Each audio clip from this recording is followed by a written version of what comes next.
माँ भगवती को मानने वालों में से एक राजा स्पर्श भी थे। वो दिन रात उनकी पूजा अर्चना में लीन रहते थे।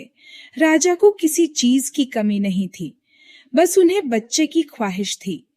सालों से बच्चा न होने के कारण राजा कुछ निराश रहा करते थे। एक दिन राजा की भक्ति से खुश होकर माँ भगवती ने सपने में आकर उसे 2 बेटी होने का वरदान दिया। आशीर्वाद मिलने के कुछ समय बाद राजा के घर एक बेटी पैदा हुई। बेटी पैदा होने की खुशी में राजा ने सबको दावत दी और बेटी की कुंडली बनवाने के लिए पंडितों को बुलवाया। सबने राजा से एक ही बात कही कि ये साक्षात देवी का रूप है। जहां भी इसके कदम पड़ेंगे वहां खुशियां ही खुशियां होंगी। ये भगवती देवी की भक्तन होगी। इतना सब कहकर पंडितों ने लड़की का नाम तारा रख दिया।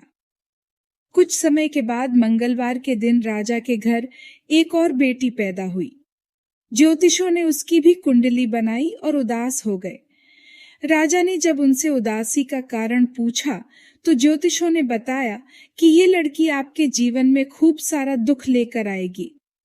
राजा ने ज्योतिषों से पूछा कि आखिर मैंने ऐसे कौन से खराब कर्म किए थे कि इसने मेरे घर जन्म लिया है।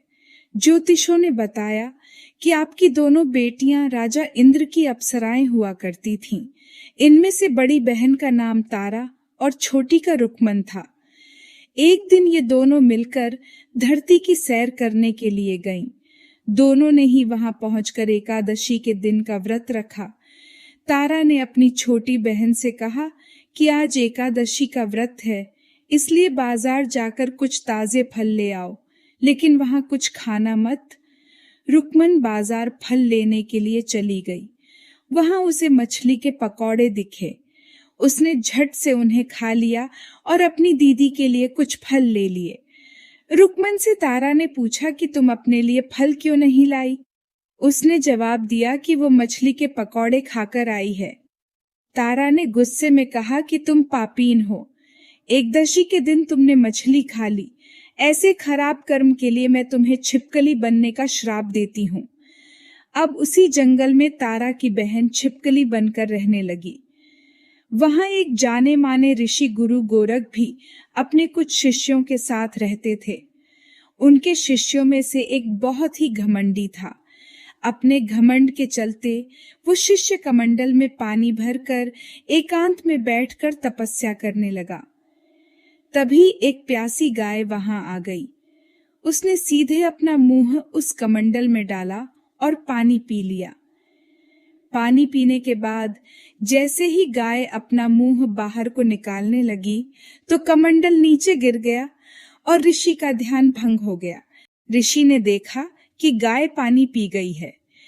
अब गुस्से में ऋषि ने गाय को एक चिमटे से बुरी तरह घायल कर दिया। इस बात की जानकारी जब गुरु गोरख को पड़ी तो वो तुरंत गाय को देखने के लिए गए। जैसे ही उन्होंने गाय की हालत देखी, वैसे ही अपने उस घमंडी शिष्य को आश्रम से बाहर निकाल दिया। कुछ दिनों के बाद गौमाता पर किए गए उस अत्याचार से होने वाले पाप को कम करने के लिए उन्होंने एक यज्ञ करवाया। इस यज्ञ के बारे में गाय को चिमटे से मारने वाले घमंडी शिष्य को भी पता चला। वो सीधे पक्षी का रूप धारण करके यज्ञ स्थल पर गया और भोजन में अपनी चोंच से मरा हुआ सांप डाल दिया। किसी को इस बात की खबर नहीं हुई। ये सब होते हुए तारा से श्राप मिलने वाली छिपकली रुक्मन देख रही थी। उसके मन में हुआ कि इसे खाकर सारे लोग मर जाएंगे। सबकी जान बचाने के लिए छिपकली बनी रुक्मन सभी लोगों के सामने भोजन पर गिर गई। लोगों ने छिपकली को खूब कोसा और बर्तन को खाली करने लगे। उसी वक्त भंडारा करने वालों को खाने में मारा हुआ सांप भी दिखा। तब कहीं जाकर सबको समझ आया कि छिपकली सबकी जान बचाने के लिए जानबूझकर भोजन में गिरी थी। एक छिपकली होने के बावजूद भी इतने अच्छे विचार होने की वजह से यज्ञ में मौजूद सारे महत्वपूर्ण लोगों ने कहा कि हमें इस छिपकली की मुक्ति के लिए प्रार्थना करनी चाहिए। पंडित ने आगे बताया कि सबकी प्रार्थना से ही वो छिपकली तीसरे जन्म में आप जैसे प्रतापी राजा के घर बेटी के रूप में पैदा हुई है। वहीं तारा ने दूसरे जन्म तारामती के रूप में लिया और अयोध्या के राजा हरिश्चंद्र से शादी की। इतनी सब बातें कहने के बाद पंडितों ने राजा स्पर्श को रुक्मन को मारने की सलाह दी। इस बात पर राजा बोले, मैं किसी बेटी को कैसे मार सकता हूँ? ऐसा करना पाप होगा। फिर ज्योतिषों ने कहा कि एक संदूक में सोना चांदी लगवाकर उसके अंदर लड़की को रख देना और संदूक को पानी में बहा देना। उसमें लगा हुआ सोना चांदी देखकर लोग नदी से संदूक जरूर निकालेंगे और लड़की की जान बच जाएगी। राजा ने ज्योतिषों ने जैसा बताया ठीक वैसा ही किया। नदी में सोना चांदी जरा हुआ संदूक देखकर काशी के पास ही एक भंगी ने उसे बाहर निकाल लिया। उसके कोई बच्चे नहीं थे, इसलिए उसने संदूक के अंदर की लड़की को पालने का फैसला लिया। उसे भंगी व उसकी पत्नी ने खूब प्यार से पाला और रुक्को नाम रख दिया। बड़ी होते ही दोनों ने रुक्को की शादी करवा दी। रुक्को की सासू माँ तारामती और राजा हरिश्चंद्र के महल में साफ सफाई करने का काम किया करती थी। कुछ दिनों के बाद रुक्को की सासू माँ बीमार हो गई। उनकी जगह रुक्को वहां काम करने लगी। तारामती ने उसे देखा और पुराने जन्म के पुण्य के कारण पहचान लिया और उसे कहा कि तुम मेरे साथ बैठ जाओ। रुक्को ने बोला कि मैं तो भंगिन हूँ, इसलिए आपके पास नहीं बैठ सकती। तब तारामती ने उसे बताया कि तुम पूर्व जन्म में मेरी ही बहन थी। तुमने एकादशी के व्रत के दिन मछली खा ली थी और मैंने तुम्हें दंड देते हुए छिपकली बना दिया। अब तुम्हें दोबारा मनुष्य जन्म मिला है, तो इस जन्म में माँ वैष्णो की पूजा करके पुण्य कमा लो। माँ की पूजा से तुम्हारी सारी इच्छाएं भी पूरी होंगी। तारामती की इस बात को सुनने के बाद रुक्को माँ वैष्णो से एक बेटे के लिए प्रार्थना करती है और कहती है कि अगर उसकी मनोकामना पूरी हुई तो वो अपने घर में माँ वैष्णो देवी पूजन और जागरण कराएगी। माँ वैष्णो देवी उसकी प्रार्थना सुन लेती है और उसे बेटा होता है। पुत्र की प्राप्ति के बाद रुक्को उसकी देखभाल और लाड दुलार में माँ वैष्णो देवी की पूजा करना भूल जाती है। ऐसा होते होते 5 साल बीत गए और फिर एक दिन उस बच्चे को चेचक यानी माता निकल आती है। बच्चे की ऐसी स्थिति देखकर परेशान रुक्को अपने पिछले जन्म की बहन तारामती के घर जाकर उन्हें इस समस्या के बारे में बताती है। तब तारामती ने पूछा कि तुमने माँ वैष्णो देवी की पूजा अर्चना में कोई गलती तो नहीं की? फिर रुक्को को याद आता है कि उसने माँ वैष्णो देवी का जागरण कराने का प्रण लिया था। ये बात याद आते ही रुक्को को काफी पछतावा हुआ और मन में माँ से कहा कि बच्चे के ठीक होते ही वो अपने घर में जागरण कराएगी। अगले ही दिन उसका बेटा पूरी तरह ठीक हो जाता है। तभी रुक्को ने माता रानी के मंदिर जाकर पुजारियों को कहा कि मंगलवार के दिन घर में जागरण करवा दीजिए। रुक्को की बात सुनकर पंडित कहते हैं कि तुम यही 5 रुपये दे दो, तुम्हारे लिए हम मंदिर में ही जागरण करा देते हैं। रुक्को कहती है, मुझे पता है कि मैं चमारिन हूँ, लेकिन आप मेरे घर आकर ही जागरण करवा दीजिए। माँ किसी तरह का भेदभाव नहीं करती है, तो आपको भी नहीं करना चाहिए। इस पर पंडितों ने विचार विमर्श करके कहा कि अगर रानी आपके जागरण में आती है तो हम तुम्हारे घर आकर जागरण करने के लिए तैयार हैं। पंडितों की बातें सुनकर रुक्को अपनी बहन रानी तारामती के पास जाती है और तारामती को सारी बात बताती है। रुक्को की बातें सुनकर तारामती जागरण में जाने के लिए तैयार हो जाती है।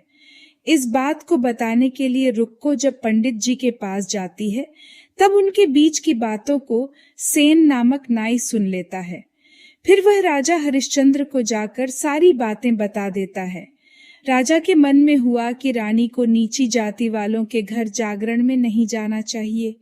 इसी वजह से वो अपनी उंगली काट लेते हैं, जिससे उन्हें नींद न आए और रानी जागरण में न जा सके। जब जागरण का समय होता है तब भी राजा को जागते हुए देखकर रानी मन ही मन माँ वैष्णो देवी से प्रार्थना करती है कि महाराज को नींद आ जाए ताकि मैं जागरण में जा सकूं।